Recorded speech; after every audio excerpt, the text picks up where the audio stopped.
विघटनकारी शक्तियां परम पूज्य बाबा साहब डॉक्टर भीमराव अंबेडकर जी के ही समय सक्रिय हो गई थी और आज भी कुछ इसी टाइप की ऐसी शक्तियां हैं जो बाबा साहब के नाम पर रोटी सेकने का काम कर रही हैं। उन लोगों को इतनी शर्म नहीं है, इतनी दया नहीं है कि अपने ही समाज को ठगने का काम करते हैं। बात करते हैं समाज की नुमाइंदगी की। वो अपने आप को सबसे बड़ा नुमाइंदा मानते हैं और धीरे धीरे जब उनकी समाज में पैठ होने लगती है, आगे चलकर कुछ वर्षों में वो मनुवादी पार्टियों में जा करके अपने स्वार्थ, अपने लालच के वशीभूत होकर के अपना ही भला करने लगते हैं। फिर उन्हें कोई मतलब नहीं है कि समाज गर्त में जा रहा है तो जाए। तो मेरा ये वीडियो बनाने का मतलब यही है कि जो उस समय चीजें हो रही थी बाबा साहब के टाइम में, उन्हें आप लोग जानें और गहनता से जानें। इसके लिए आप ये वीडियो जो हम बना रहे हैं लगातार, उसे सुने, समझें। और जो हमारा समाज है बेचारा, जो बहुत भोला है और दूरदर्शी नहीं है, उनके बीच में ये बातें जाएं, ताकि जब कोई नेता या अपने आप को ऐसा व्यक्ति जो कह रहा है कि हम आपका नेतृत्व करेंगे, तो ऐसे लोगों की बातें फिर भोले भाले समाज को खूब अच्छी तरह समझ में आने लगती हैं। तो साथियों, मैं ये नानक चंद रत्तू जी की जो लिखी किताब है डॉक्टर अंबेडकर के अंतिम कुछ वर्ष, जिसे मैं पिछले कई दिनों से पढ़ रही हूँ, आप लोग पढ़ें और सुने इसको और कमेंट में लिखें भी कि और क्या हम कर सकते हैं आप सभी लोगों के लिए। तो मैं शुरू करूं अध्याय 8वां, नए दल का गठन। इसके पहले आप मेरा अभिवादन स्वीकार करें। आप सबको सादर नमो बुद्धाय, जय भीम। मैं लखनऊ से संघमित्रा गौतम, लक्ष्य कमांडर, भारतीय समन्वय संगठन लक्ष्य से। अल्प पृष्ठभूमि। डॉक्टर अंबेडकर ने जब दलित वर्ग की राजनीति में रुचि लेना प्रारंभ किया, उससे पहले के समय में दलितों का आंदोलन मुख्यतः उसकी सामाजिक विद्रूपता में सुधार के लिए था। 1919 में मोन्टोंग चेम्सफोर्ड सुधार ने पहली बार कुछ प्रांतों में दलितों के प्रतिनिधियों को सदस्य नामित करने की व्यवस्था दी। उन्हें नामांकित करने का अधिकार गवर्नर को था और इस तरह से चुने गए व्यक्ति बहुत अवसरों पर बाद में इस वर्ग का वास्तविक प्रतिनिधित्व नहीं करते थे, जितना प्रतिनिधित्व करने की उनसे अपेक्षा की जाती थी। 1920 में नागपुर को दलित वर्गों की सभा आयोजित करने का गौरव प्राप्त है। ये सभा कोल्हापुर के महाराजा महामहिम शाहू छत्रपति जी की विशिष्ट अध्यक्षता में संपन्न हुई थी।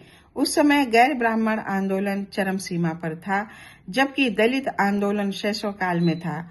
1925 के उत्तरार्ध में जब डॉक्टर अंबेडकर पूरी तत्परता से राजनीतिक अखाड़े में उतरे, तब दलित वर्गों के राजनीतिक कार्यक्रमों ने अपना वास्तविक रूप लेना शुरू किया।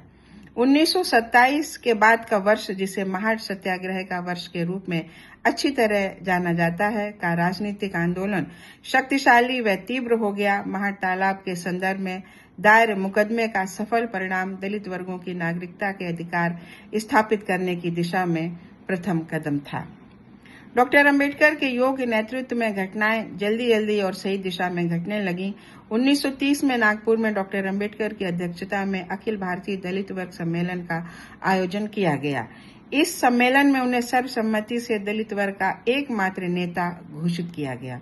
इसके पश्चात ही डॉक्टर अंबेडकर व राव बहादुर श्रीनिवास को गोल में सम्मेलन में दलितों का प्रतिनिधित्व करने के लिए चुना गया। 1927 से ही दलित वर्ग के प्रतिनिधियों द्वारा उनका एक अखिल भारतीय स्तर का संगठन खड़ा करने के प्रयास किए जा रहे थे। अंततः नागपुर में 17 से 20 जुलाई 1942 को आयोजित अखिल भारतीय दलित वर्ग सम्मेलन में समुचित विवेचन के बाद प्रथम बार दलित वर्ग की राजनीतिक मांगों का स्पष्ट व सकारात्मक स्वरूप के साथ प्रस्ताव पारित किया गया। इस सम्मेलन में रिकॉर्ड संख्या में लोग आए थे।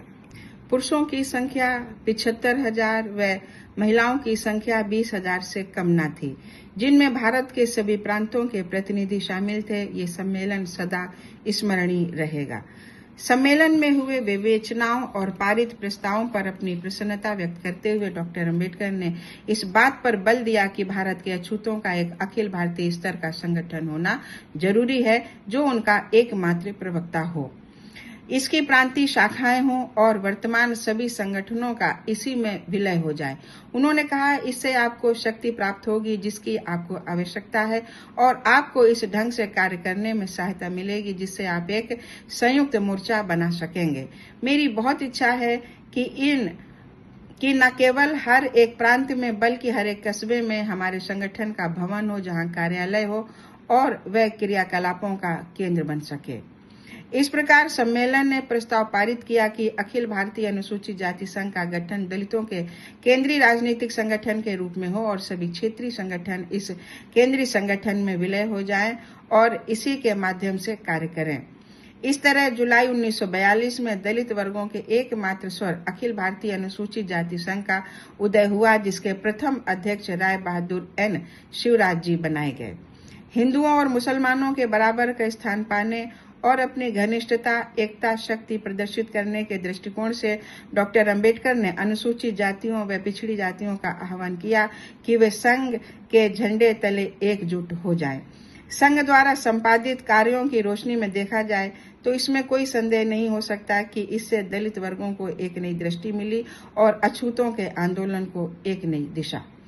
अपने उदय के दिनों से ही संघ को अनुसूचित जातियों का पूर्ण समर्थन प्राप्त था। उनका एकमात्र संगठन होने के कारण इसने उनके अंदर निज विश्वास, उत्साह और आशाएं भर दी। अपने नेता की एक आवाज पर इतनी जबरदस्त व तत्काल प्रतिक्रिया होती थी कि लोगों को ऐसी आशा भी नहीं होती थी। संपूर्ण देश के अनुसूचित जाति के लोग संघ के चतुर्दिक संगठित हो गए थे और इसे अपना एकमात्र प्रतिनिधि संगठन मान लिया था।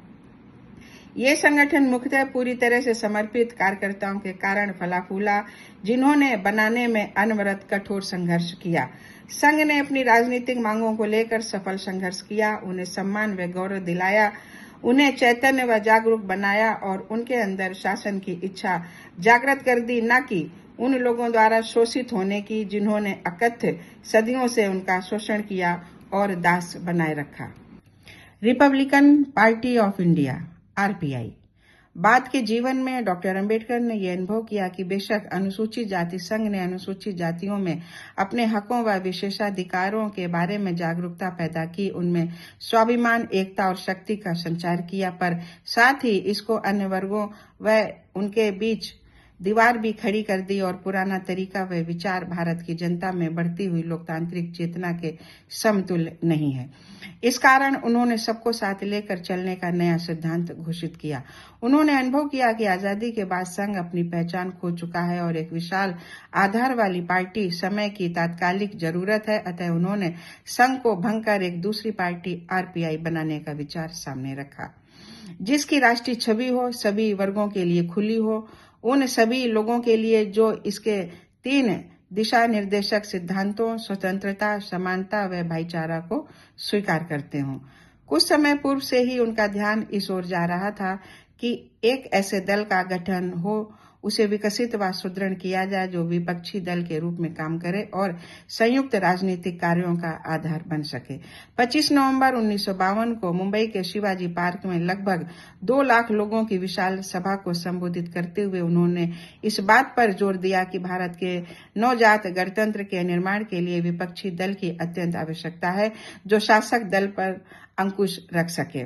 बहुत सोच विचार के बाद अपने अंतिम दिनों में उन्होंने अपनी बहुप्रतीक्षित योजना का खुलासा किया कि आरपीआई का गठन किया जाए ताकि देश की राजनीति में एक नए रक्त का संचार हो सके।